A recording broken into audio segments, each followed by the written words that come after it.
26. Vamos? Apertou? Deu um rec aí? Gente, então bom dia. Dia 26 de março de 2018. Hoje nós vamos falar sobre os últimos acontecimentos da segunda semana de desenvolvimento embrionário, algumas coisas que ficaram para trás. Vamos relembrar um pouco desses acontecimentos, tá? Só para a gente pegar os trilhos do nosso caminho aqui de novo, e vamos falar sobre a terceira semana, combinado? Espero que vocês tenham estudado. Se vocês tiverem alguma dúvida, a gente vai tirando aí ao longo da aula, tá combinado? Alguém quer iniciar com alguma pergunta? Vamos começar então, e qualquer coisa a gente vai conversar, tá? Bem, o que aconteceu ao longo da segunda semana? Lá pelo 7º dia, o embrião que havia sido fecundado no dia 1, lá naquele no primeiro terço distal das tubas, né, na região que a gente chama de ampola, lá ele foi fecundado ali e imediatamente começou a sofrer os processos de clivagem, não é isso? Lembra?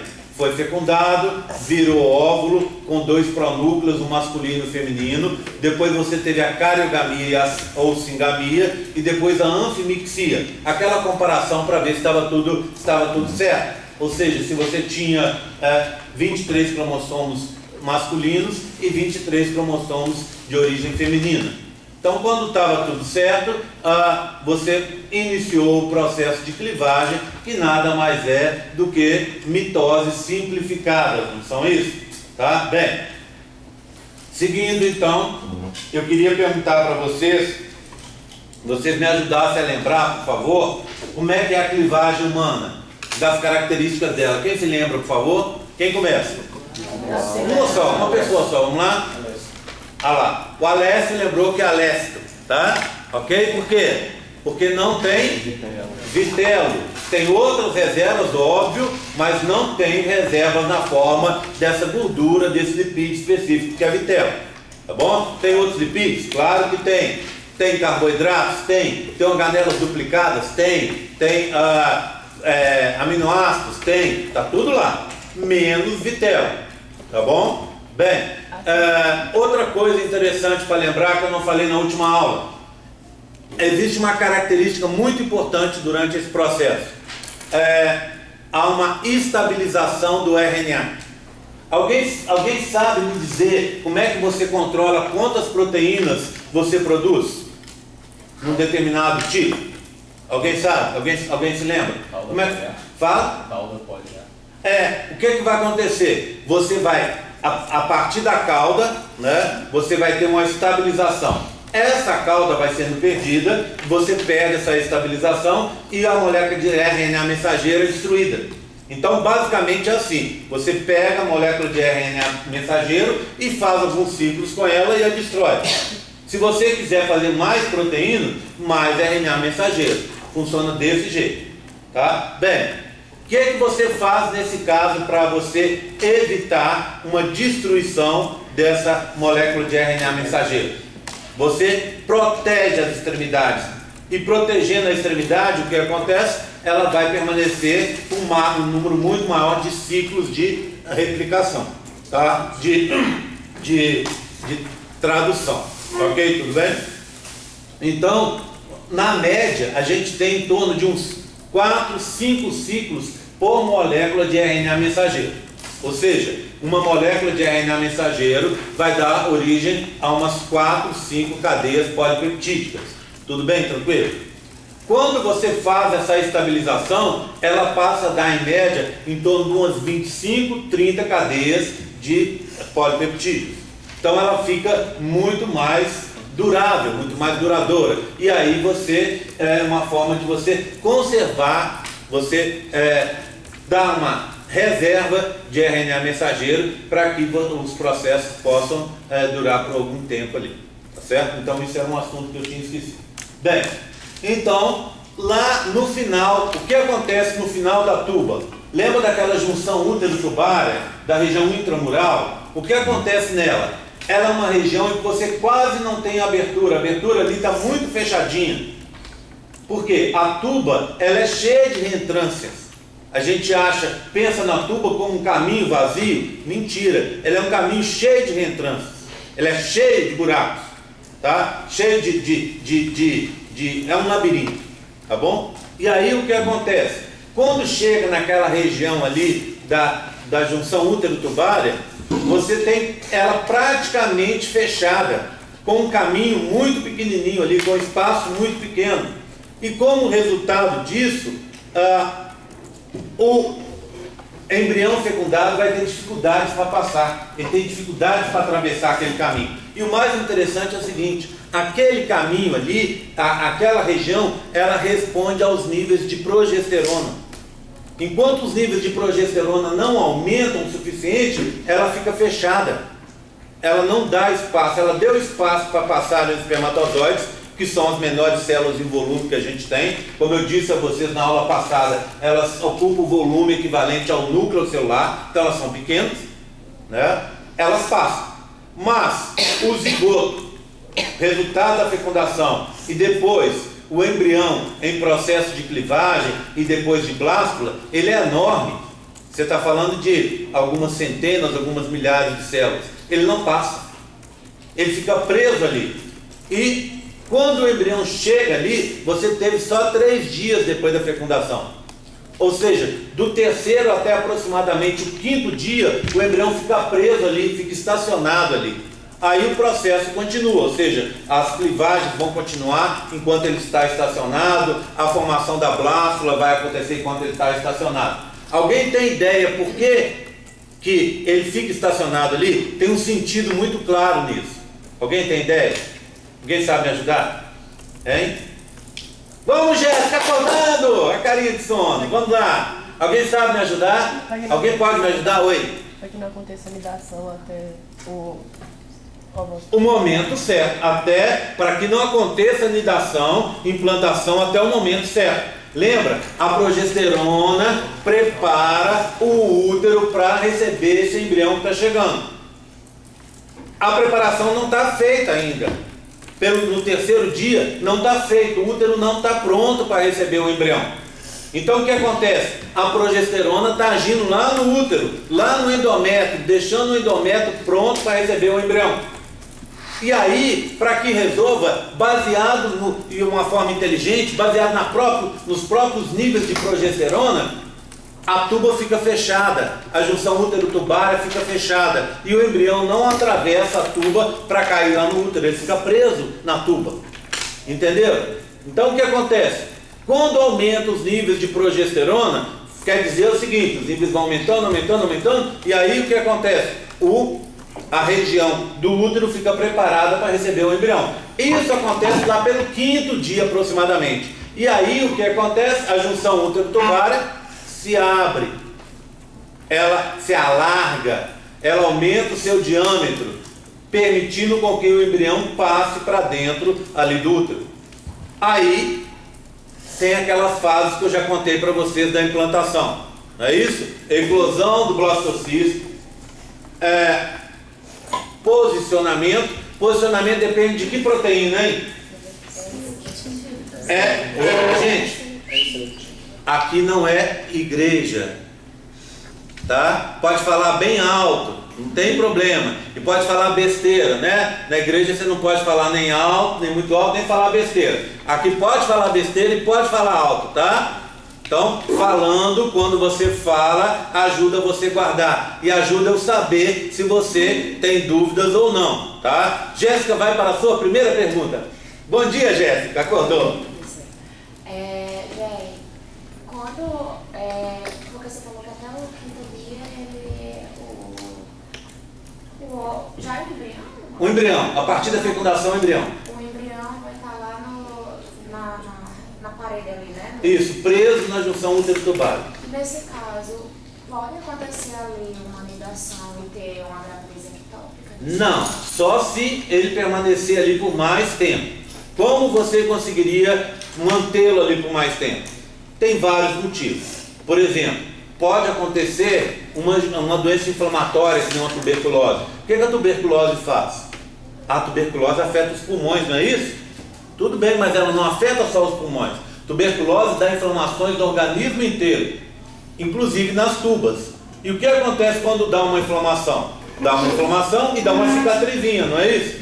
Faz uma bolinha, não é? Cicatrizando. E aí o que acontece? Você pode fechar a tuba ou diminuir o diâmetro dela suficiente para que esse embrião não passe. Ele vai ficar preso, a implantação não acontece, só vai acontecer uns 2 dias depois. Quinto dia ela abriria, mais 2 dias está tudo preparado para implantar realmente. Aí o que acontece? O embrião ficou preso na tuba, e aí ele não consegue passar. Na tuba está cheio de mucina.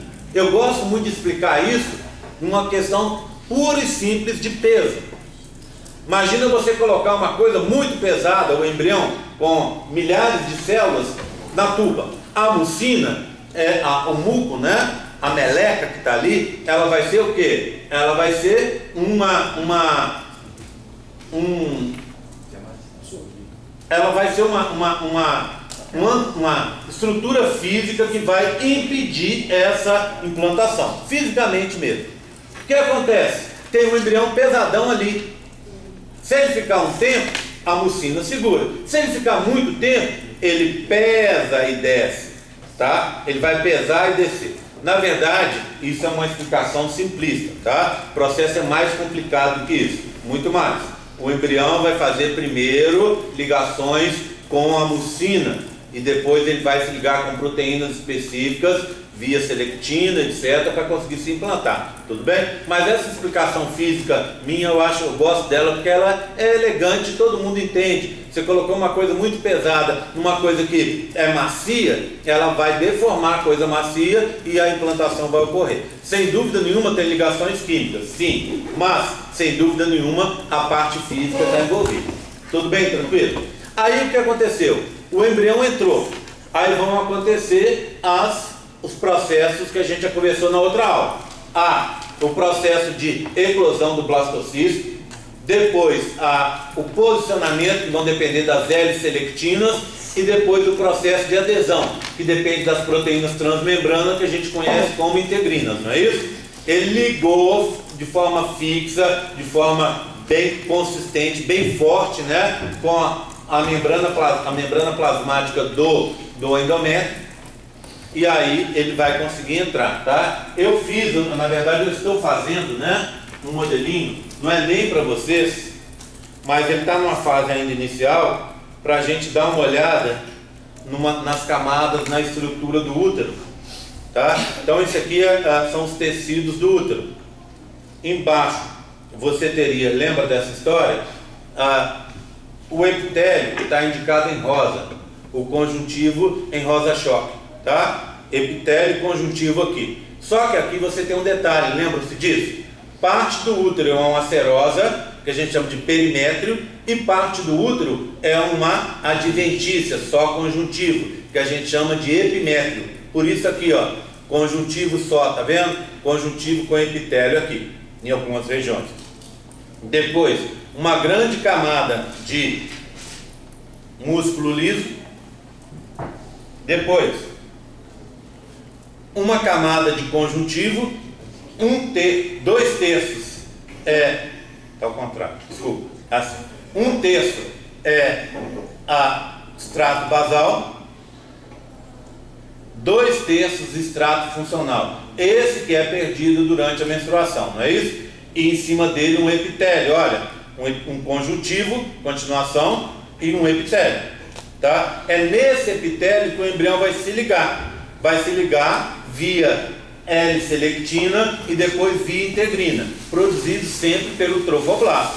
Se liga aqui e aí, depois que ele se ligou, ele vai ter a reação, ele vai começar a liberar enzimas, também via trofoblasto, vai abrir um buraco e vai penetrar nessa estrutura e vai parar por aqui, ó, na região do extrato funcional. É aqui que o embrião vai permanecer durante todo o seu desenvolvimento. Tudo bem, tranquilo? Bem. Oi. Eu tinha notado a aula passada que a eclosão do blastocisto ocorre no quinto dia. 7º dia. 7. Tá? Aí o que acontece? Ele se implantou, tá? Quando se implanta, o embrião começa a soltar, né? Começa a aumentar a sua produção de citocinas para abaixar a atuação do sistema imune materno. É aquela conversa da mãe com o bebê e do bebê com a mãe. Então eles vão se entendendo e a mãe vai fazer uma camada, depois a gente vai falar sobre isso, um tecido que vai envolver o embrião. Sabe esse extrato funcional? Ele vai se modificar e vai passar a se chamar decídua. Não é decídua com SD de descer, não. É D-I-D-E-C-I-D-U-A. Decídua. Tá? Quer que escreve? Decídua. Escrever aqui, ó. Decídua. Ou seja, o extrato funcional vira um tecido que a gente chama decídua. Eu sempre expliquei esse tecido da forma simples. Eu dizia assim para os meus alunos: chama decídua porque é o tecido que desce. Ou seja, a mãe tem o bebê, depois que ela tem o bebê, ela vai fazer a dequitação da placenta, que vai sair, e toda aquela estrutura do extrato funcional vai sair. A mãe vai ter uma menstruação bem abundante ali. Então o tecido vai descer. Tá? É uma linguagem, inclusive, que se usa, né? Espera descer aí a menstruação, né? Vai descer. Então, eu sempre falei que descida se chamava descida porque descia. Aí um dia estou eu estudando em casa e falei: gente, mas desce SC, aqui não tem S. Eu estou errado. Aí fui procurar a origem etimológica da palavra. Fui procurar e, surpresa, se chama descida porque desce. É isso mesmo, tá? Decídua vem de descer. Eles tiraram o S e ficou a palavra assim. Tudo bem? Tranquilo? Tá? Bem, aí o que acontece com essa tal de decídua? É uma alteração fisiológica. Depois a gente vai conversar bastante sobre ela, tá? É uma alteração fisiológica no extrato funcional. Só um minuto, Alessio. Essa alteração vai fazer com que esse extrato funcional fique riquíssimo em fibroblastos. Fibroblasto, todo mundo sabe, é a principal célula do conjuntivo. Por quê? Porque é ele que produz o conjuntivo, produz matriz, né? Ah, mas tem outras coisas que produz matriz extracelular no conjuntivo. Tem, mas o principal produtor é o fibroblasto. Então o que acontece com essa decídua? Ela é riquíssima em fibroblastos. E os fibroblastos são células de quem? Quem são esses fibroblastos? Da mãe, parabéns! Acordou afiado. São células da mãe, tá certo? Tá? Então o que acontece? A mãe vai posicionar milhares, milhões de fibroblastos envolvendo no extrato funcional, envolvendo o embrião em formação. O que faz o fibroblasto? Um do lado do outro, do lado do outro. Eles fazem como se fosse uma barreira. Como se fosse, não. É uma barreira.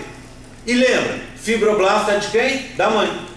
E, portanto, não vai ser atacado pelo sistema imune da mãe se tudo correr bem. Concorda comigo? Então, o que vai acontecer? Esses fibroblastos escondem o bebê em formação lá dentro.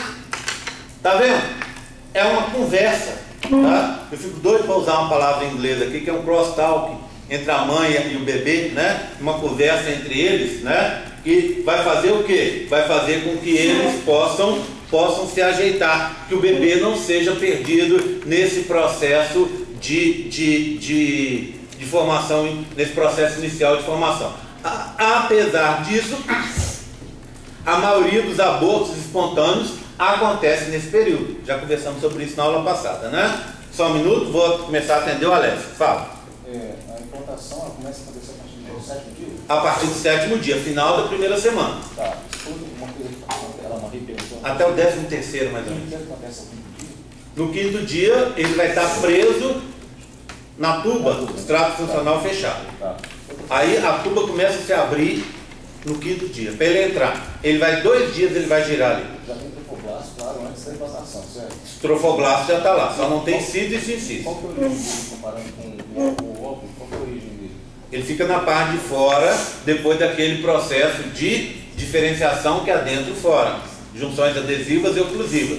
Alguém me perguntou durante... Nada a ver com granulosa, né? Não, nada a ver. Alguém me perguntou aí uma dúvida sobre isso, foi você. E eu estava contando para ela que a alteração, essa primeira diferenciação, é uma diferenciação que é morfológica, é genética e depois morfológica. As células do trofoblasto se diferenciam das células do embrioblasto, porque essas células do trofoblasto, elas têm junções adesivas e oclusivas, o que não acontece lá nas células do embrioblasto, que o contrário, tem um monte, as células do embrioblasto tem um monte de gap junctions, ou seja, junções comunicantes. Por quê? Porque elas estão conversando entre si, quimicamente, para quê? Nós vamos formar um embrião, hein? Nós demos sorte, nós ficamos aqui dentro. O que a gente tem que fazer agora? Tudo bem? Então, assim, essa diferenciação faz com que surjam dois tecidos. As células de fora, junções oclusivas e adesivas. E as de dentro, gap junctions. Ah, mas isso é uma junção, tá? Só para deixar claro, é uma junção, é uma diferenciação ainda muito fraca, tá? Eu posso arrancar uma célula lá de fora, do trofoblasto, e pôr lá dentro. Ela vai virar uma célula do embrioblasto. E vice-versa. Eu posso tirar uma célula do embrioblasto e pôr para fora. Ela vai virar uma célula do trofoblasto. Eu posso até fazer diferente. Eu posso pegar um embrião nessa fase e desmanchá-lo. Grupos pequenos de célula vão gerar outros embriões. Então se reconstitui e gera um outro embrião. Inclusive, na teoria, essa é uma forma teórica de você formar gêmeos, tá? Por que é teórica? Porque não é prática, a gente nunca teve nada descrito na literatura. Mas em teoria isso é possível, porque isso acontece lá no laboratório. A gente faz isso em laboratório. Quando você estuda embriões, você pega o embrião em módula, desfaz o embrião e praticamente cada célula daquela gera um novo embriãozinho. Gêmeos idênticos, tá? Monozigóticos, vem do mesmo zigoto. E aí você consegue ter o quê? Possibilidade de replicar, de ter réplicas num experimento que você vai fazer. Tá? Bem, alguém tem ideia por que naturalmente isso não acontece? Bem, não acontece porque o embrião está preso dentro da zona pelúcida, e essa zona pelúcida impede a saída dele. Concorda comigo? Mas alguém pode dizer, e se ele estourar antes? E se ele arrebentar antes? Se ele sair fora da zona pelúcida antes? Tudo bem, mas ainda assim, as junções adesivas e oclusivas naturalmente não vão permitir com que ele possa se desfacelar e virar outros embriões, tá? Tudo bem? Tua pergunta, eu acho que você é o próximo. Várias pessoas levantaram a mão, eu vou atendendo, tá? Assim que eu atendê-lo, as outras pessoas levantaram a mão, me falem, me levantem a mão de novo que eu vou atender. Pergunta. Desenvolvimento por... Se eu responder e atender, me fala. Se eu não atender, continua perguntando, tá? Não é tipo, aí eu levantei a mão, o professor falou, não respondeu a minha dúvida, eu continuei com ela e estou com vergonha. Não é assim não, tá? Aqui tem que ficar todo mundo sem vergonha, tá? Ok? Vai. Sem vergonha no bom sentido, tá? Desenvolvimento do embrião por fibroblasto, ele acontece quando o embrião já está totalmente implantado. Já está totalmente implantado. É o processo de decidualização. Tá? Próxima pergunta, tua. Desculpa. Pode falar. Sim. Há uma nutrição que a gente chama histiotrófica. O embrião vem, a gente vai falar sobre isso mais pra frente, tá? Ele vem arrebentando os vasos sanguíneos da mãe, à medida que ele vai entrando nesse conjuntivo que é o extrato funcional. E aí o sangue, ele faz grandes cavidades, que a gente chama de lacunas. Então está o embrião lá, com lacunas. E aí, o que ele faz? Enfia um prolongamento dentro dessa lacuna. Que é o quê? Um prolongamento feito de cito e sincisto trofoblasto. Aí o que acontece? Ele fica em contato com o sangue da mãe diretamente. Aí ele faz difusão e osmose. Aí essa lacuna é como se fosse a caixa d'água da nossa casa. Vem, enche, a água vem, o sangue vem de fora, enche a caixa d'água, enche a lacuna. E aí depois o que acontece? A gente puxa essa água para fora para a gente usar. E a mãe puxa esse sangue para fora da lacuna para continuar na circulação. É o que a gente chama nutrição istio é tecido, né? Trófica, é alimentar. Nutrição, alimentação com base nos tecidos maternos. Oi? Mas antes da tecido já formaram as lacunas. Sim. Antes da tecida, uma coisa assim que vai ter na implantação, tá? E o que acontece? Você vai perguntar assim, mas e antes? Ele consegue alimentar da onde? Ele tem reservas, mas ele consegue se alimentar daqueles líquidos que estão ali, né? Daquelas líquidos que estão banhando o útero. Ele consegue tirar alguma energia dali, muito provavelmente, tá? Tua pergunta. Você tinha falado da diferenciação dentro de fora. Sim. Ela está relacionada com a compactação da módula? Ela leva a compactação da módula. O que acontece? As células estão todas soltas. Você lembra que eu mostrei no modelo? As células todas soltas. Depois da módula apertadinha. Eu acho que eu contei para vocês como é que eu fiz, né? Que eu espremi o biscuit. Que para indicar para vocês que a mesma quantidade de massa que estava em um estava na outra. Então o que acontece? Quando compacta, as células se aproximam mais, fica assim. E quando ela era grande, compactou, ficou menor. Mesma coisa. Aí compactou porque tem junções adesivas e oclusivas na parte de fora. E isso é o quê? Compactação da módula, que é o quê? Diferenciação dentro, fora ou fora, dentro. Tá? Tudo bem? Tua pergunta. Gente, da eclosão do blastocísto até a formação do tecido leva quanto tempo? Alguns poucos dias. Tem que ser rápido. Aí, então a tecida já está na segunda semana. Ela começa na segunda semana a se formar, tá? Assim que vai tendo a implantação completa, começa a se formar a tecido, tá? Mais perguntas? Mais perguntas? Fala, Jéssica. Só um minutinho. Eu não entendi direito quando você falou da questão dos gêmeos. Gêmeos. Que você falou assim, a mola... Tá. Quem me perguntou sobre gêmeos na aula passada? Quando a gente estava no café? Você. Gente, eu vou ter delicadeza de perguntar o nome várias vezes, tá? Para eu procurar guardar.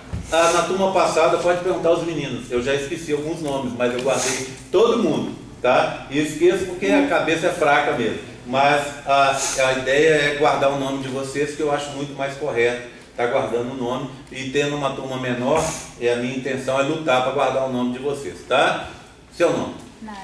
Nara. Tá? Nara me perguntou a história de gêmeos. Eu contei para Nara, vamos deixar claro uma coisa. Gêmeos é uma coisa que vocês, como médicos, vão estar sempre respondendo dúvidas das pessoas. Todo mundo se interessa, né? Com criança, duas coisas, não é? Que se interessam.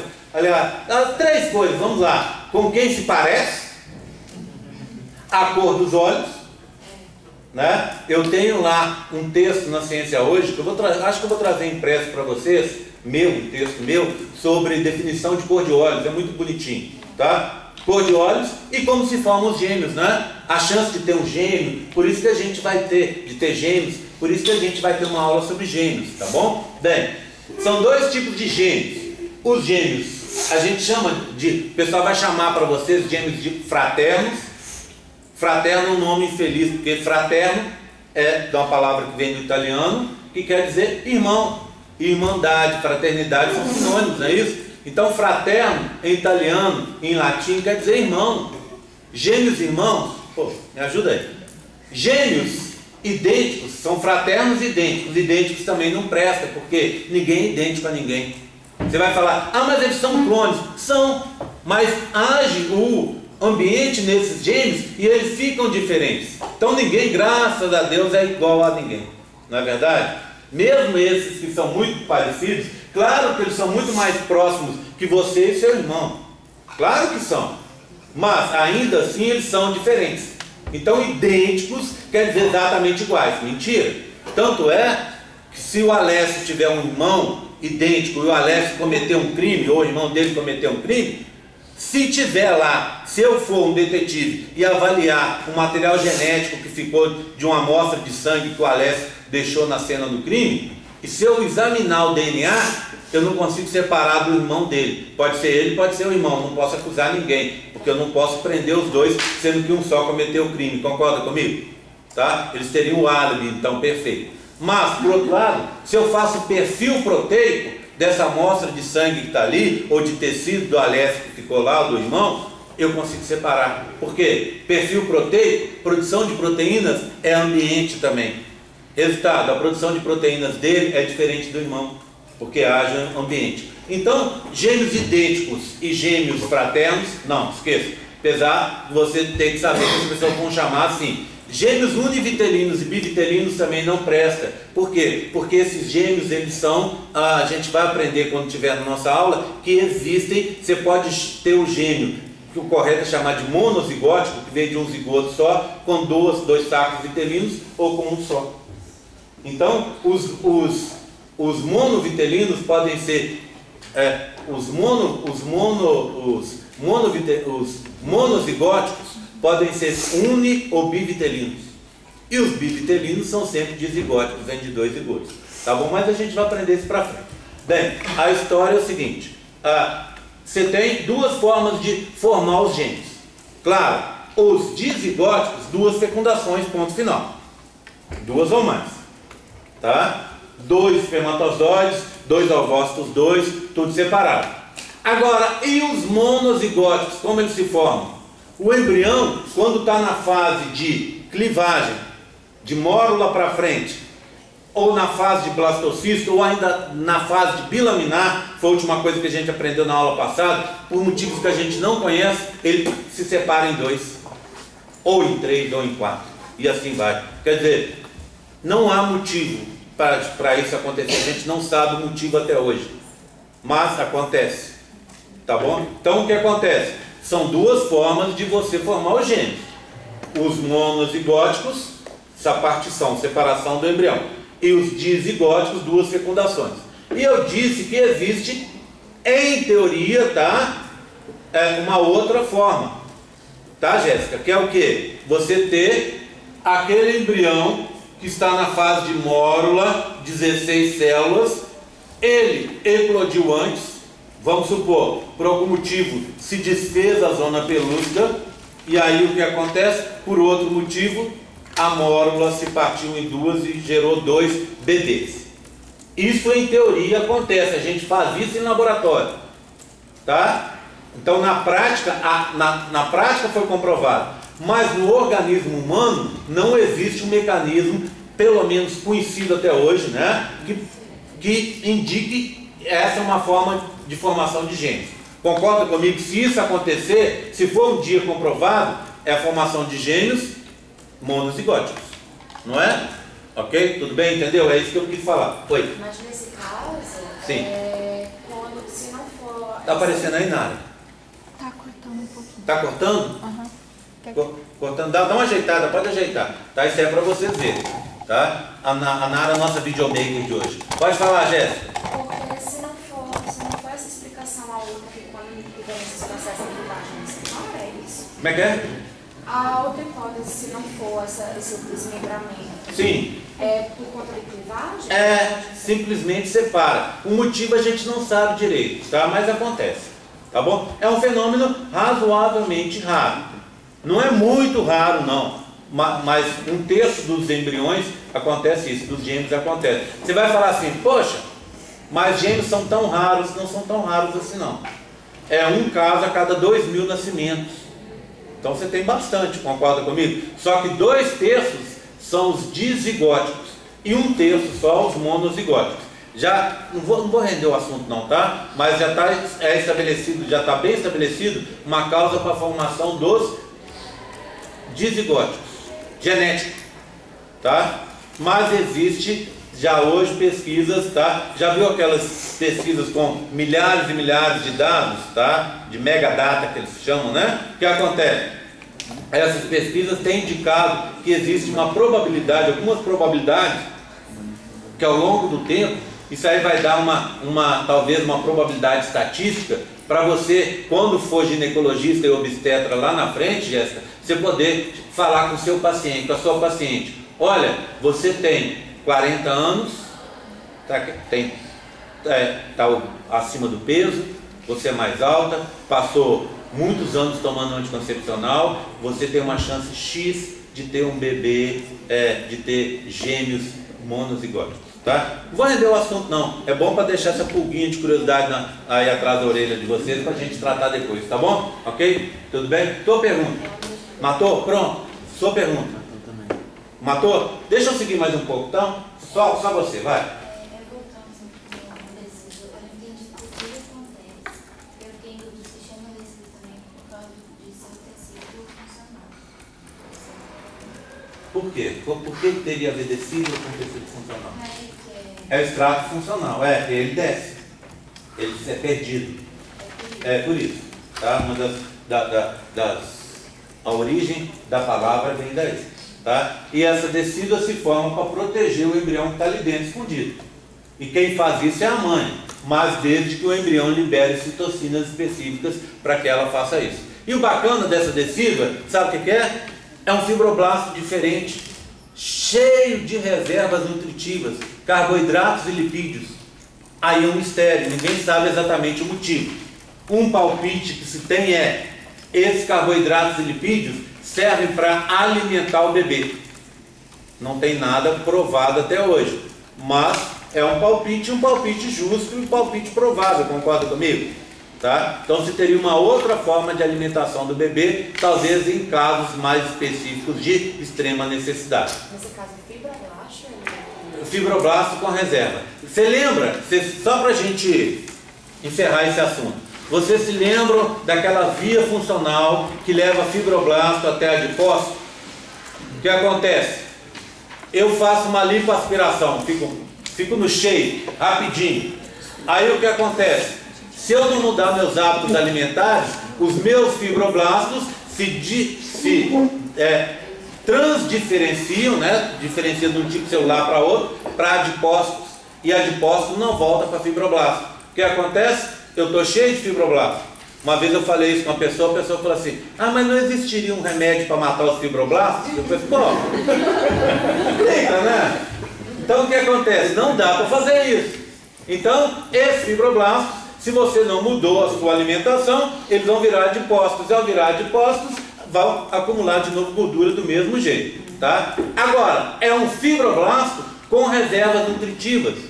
Tá? Que não chega a ser um adipócito, é um fibroblasto que faz uma barreira para proteger o interior, no seu interior, o embrião em formação. A gente vai falar bastante sobre isso na hora de falar de córeo e placenta, tá? Pergunta. Esses fibroblastos não poderiam estar lá, tipo, meio que nutrindo o extrato funcional da mãe, não? Porque como o embrião está lá meio que, tipo, parasitando. Não precisa. Extrato funcional é extremamente irrigado. Então tá chegando nutrição ali à vontade. Então não seria por isso, entendeu? Eu estava pensando nisso porque, tipo, o embrião tá lá roubando os nutrientes, né? Mas assim, provavelmente não. Seria o contrário. O fibroblasto também está roubando o nutriente. Entendi. Que ele está estocando no seu interior. Tudo bem, tranquilo? Vamos seguir então? Pronto, chegamos nesse ponto. Tá? Implantou, vai mais ou menos do 7º até o 13º dia, pegando toda essa semana. Por último, eu contei para vocês 2 coisas que estão acontecendo. De 3, na verdade, que vão acontecer. E dessas 2 que eu contei, uma eu contei mais ou menos, tá bom? Tá? Saibam disso. A primeira, que é a formação do âmnio, começa no dia exato da implantação, no 7º dia. O que vai acontecer? Deixa eu só pegar um modelinho ali atrás, tá? Guarda só um segundo. Tá ruim de vocês, não? Vem pra frente.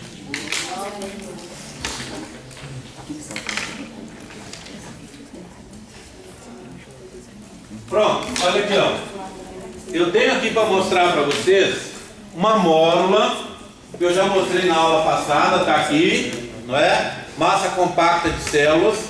Aqui eu já tenho um blastocisto, não é isso? O embrião na fase de blástula. Formou a blastocele, o trofoblasto e o embrioblasto aqui dentro. Alguns livros, esse embrioblasto está como massa celular interna, maciço celular interno, tudo bem? Então está aqui, ó. Bem, o que vai acontecer? Vai abrir um espaço aqui, ó, entre o trofoblasto e o embrioblasto, um espaço bem aqui. Vai formar uma cavidade. Cavidades dentro do embrião não ficam vazias, tá? Assim que ela se forma, enche de água, enche de líquido. Que vem da onde? Do plasma sanguíneo materno. Então a água está circulando ali, é um tecido extremamente hidratado, conjuntivo, não é? Aí essa água faz o quê? Ela entra para cá, vai ocupar esse espaço, essa cavidade. Então essa cavidade vai ter embaixo embrioblasto e dos lados e em cima trofoblasto. À medida que implantar, trofoblasto vai virar sincício. Sincício do lado de fora e cito do lado de dentro. Então o que você vai ter aqui? Cito, trofoblasto, e embaixo o embrioblasto. Daqui a pouco o embrioblasto vai virar 2 tecidos. E você vai ter uma cavidade assim, ó. Olha lá, o que eu tenho? Blastocele aqui, trofoblasto aqui. Aqui o que? Uma cavidade. Estão vendo a cavidade? Essa cavidade, vou chegar um pouco para trás. Essa cavidade, ela, embaixo dela tem 2 camadas, olha, uma branca e uma amarela, ouro. A branca é o epiblasto e amarelo ouro é o hipoblasto, não é? Então você teve a formação do embrião bilaminar. Bem, é isso que eu tenho aqui nesse modelo que eu já mostrei para vocês. O embrião está se implantando por aqui, ó. Então essa parte aqui, ó, já foi implantada. Então o que eu tenho? Sincício, citotrofoblasto embaixo dele. A cavidade está aqui, ó. E eu tenho um disco. Como é que eu fiz? Bati, não foi? Eu tenho disco. Está cada vez mais tortinho. Tá? Esse disco tem o que? Em cima o epiblasto, embaixo o hipoblasto. Ok? Tá aqui, ó. Ele fica embaixo da cavidade. O que está acontecendo agora? As células do epiblasto sofrem um processo de mitose e vão preencher a cavidade aqui, ó, totalmente. Então daqui a pouco você vai ter do lado de fora tecido laranja, sincício, embaixo dele tecido roxo, cito, embaixo dele o tecido azul, que é o epitélio amniótico. Cada célula do epitélio amniótico eu chamo de amnioblasto. E embaixo da cavidade eu vou ter o epiblasto. Tudo bem? É isso que eu vejo nesse modelinho que eu mostrei para vocês na aula passada. Deixa eu ver se esse carinha aqui. Esse mesmo, ó. Então o que eu tenho? Sincício, Alex, por favor. Cito. E a membrana amniótica que vai ladear, que vai cobrir uma cavidade cheia de líquido que é o âmino, não é? Tá aqui, ó. Pronto. Embaixo dela eu vou ter o disco, que vai estar assim, ó. Localizado embaixo dela o epiblasto. E embaixo do epiblasto o hipoblasto. Ok? Tudo bem? Então, essa é a formação do âmino, que a gente chama amniogênese. No nosso caso, a gente vai chamar de esquizâmnio, processo de esquizâmnio. É uma formação, esquizo é diferente, não é isso? Formação diferente do âmino. Tua pergunta?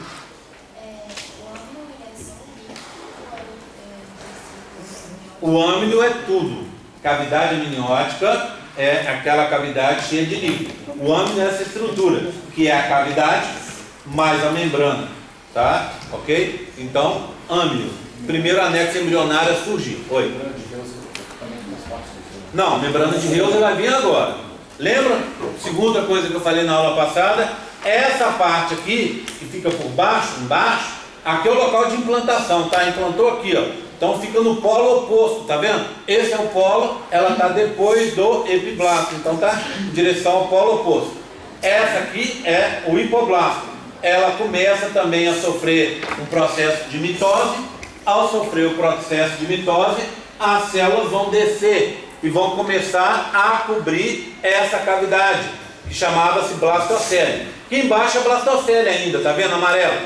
Com trofoblasto, coberta de trofoblasto. E descendo aqui uma nova membrana, membrana de Reuser, ou exocelômica, não é isso? Está descendo para cá, ó. Vai descer e daqui a pouco vai cobrir totalmente a cavidade. Então, você vai ter embaixo, Alex, me ajuda de novo. Então, você vai ter, por favor, hipoblasto, pronto. Embaixo do hipoblasto, uma nova cavidade, ó. Olha aqui. Vou tirar. Ó. Membrana de Reuser, saco vitelino primário. A cavidade é o saco vitelino primário ou primitivo. Assim. De novo, citotrofoblasto. E em cima dele, o sincício trofoblasto. Pronto. Ok? Paramos aí, não foi? Não foi aí que nós paramos? Tá? Bem, agora eu vou para frente. Tá? Vou para frente. Antes de ir para frente, eu vou só te atender e aí a gente segue. Vamos tirar as dúvidas, até aqui, para eu poder tocar o barco. Tua pergunta. A membrana de Heuser, ela é formada pelas células do hipoblasto do mitose? Que descem, E a cavidade continua sendo a blastocele? A cavidade não. Aqui, ó, presta atenção. Cadê esse? Olha aqui, ó. Cortei o embrião aqui, ó. O que aconteceu? As células daqui, tá vendo? Onde aqui é o hipoblasto, estão descendo. Vamos fazer uma cavidade. Essa cavidade, saco vitelino primário. A blastocele está sumindo. Em outras palavras, blastocele revestida por membrana de Heuser é igual a saco vitelino primário primitivo. Guardem isso. Tudo bem? Mais alguma dúvida? Dúvidas? Está na hora. Vamos lá, medicina. Dúvidas? Não? Vamos tocar o barco então agora para frente? Vamos lá. Bem, se eu chamei o negócio de saco vitelino primário, eu tenho um secundário. Se eu chamei de saco vitelino primitivo, eu tenho um definitivo. O que que vai acontecer? Vou fazer um esquema rápido aqui, ó. Acompanhem comigo. Não anotem agora, ninguém anota, todo mundo olhando. Vamos lá. Olha aqui, ó. Olha o que vai acontecer. O que eu tenho? Parte de cima está aqui, ó. Não me interessa. Ok? Não me interessa. Parte de cima está aqui. Tá? Aqui, ó. Epiblasto. Não me interessa. Epiblasto. Embaixo, hipoblasto. Tá aqui. Tá? Aqui, ó. Saco vitelino primitivo, coberto pela membrana de Heuser. Em algum momento vai ter uma nova proliferação de células aqui, ó. Elas vão continuar proliferando. E aí o que vai acontecer? Você vai empurrar esse saco para baixo. Aí vai estar o quê? Um saco grandão e um saco menor aqui. Esse saco é o saco definitivo. Saco vitelino definitivo. E esse aqui é o saco vitelino primitivo. Bem, olhando assim, não faz sentido. Concorda comigo? Agora, para fazer sentido, entendam o que acontece no embrião todo dia. O embrião vai ter um crescimento de 20.000 vezes. Você sabe o que significa isso? É um crescimento de em torno de 20% a 30% ao dia. Pega uma menina aí que tem 1,5 m, 1,50 m. 1,50 m? 1,57 m. Pronto, vamos trazer para baixo então, tá? Você tem 1,50 m, Jéssica tem 1,50 m. Quem é o mais alto aqui? Você? Quanto você tem? Pronto. A Jéssica acordou hoje com 1,50 m. O PH com 1,94 m, não foi isso? A Jéssica vai crescer 30% hoje. Vamos, eu estou trazendo 1,50 m para facilitar a minha conta, tudo bem? Então 10% dá 15 centímetros. Concorda? 10% da altura dela, 15 centímetros. 20%, 30%. 30%, 45%. Então ela vai crescer 30% de hoje para amanhã. Ou seja, 1,50 m com 45, 1,95 m. Amanhã ela vai acordar maior que o PH. Concorda comigo? Tá? É isso que acontece com o embrião. Todo santo dia. Tá? Todo santo dia. Então, vamos olhar de novo. Vou fazer o desenho real agora para vocês. Tá? Vou fazer assim, ó. Olha. Ó.